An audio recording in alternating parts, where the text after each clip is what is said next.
Did you know that there are a lot of video games out there? At least 64,000 of them. And you probably own half of them in your Steam library. How do you sort through this staggering number of games and decide what to buy and play? Do you go for the ones that your friends are playing? Do you look to word of mouth or positive reviews? Do you just give up and play Fortnite like everyone else?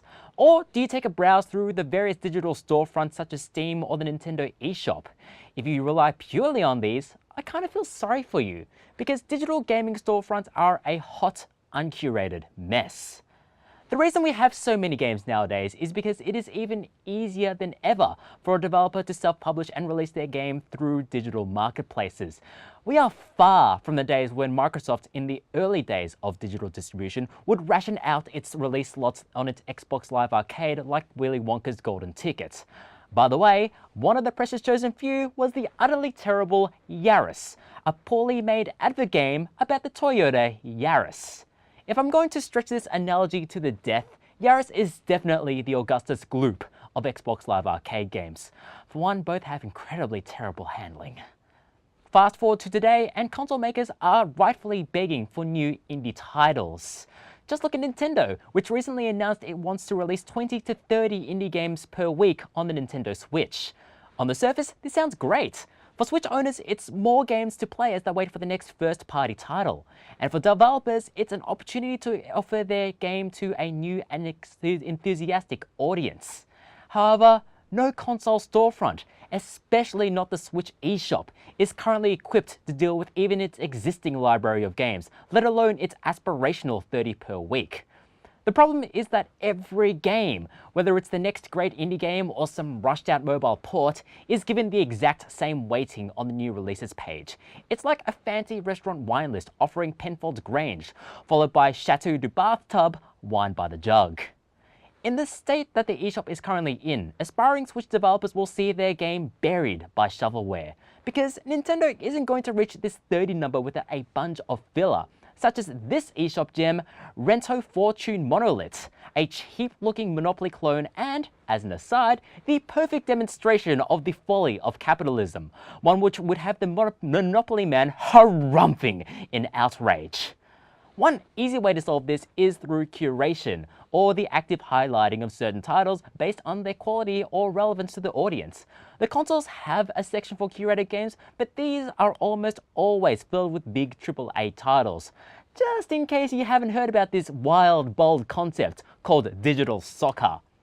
But if it sounds like things are bad on the consoles, Steam is here to tell you to hold its beer. There are over 25,000 products currently available on Steam, 7,000 of which were released in 2017.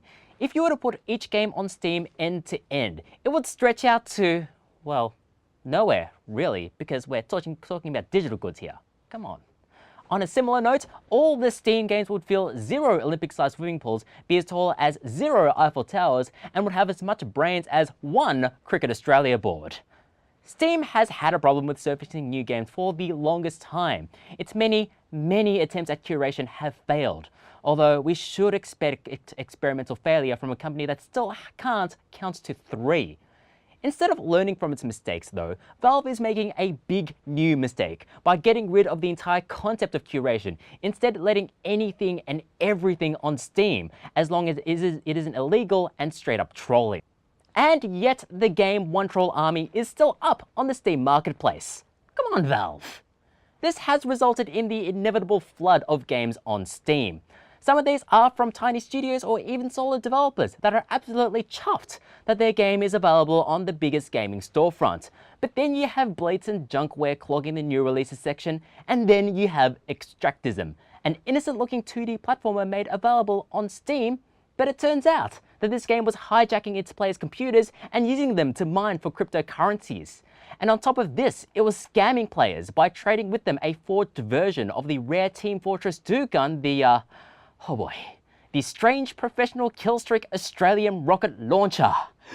The genuine version of which is being sold for $130 on the Steam Community Marketplace.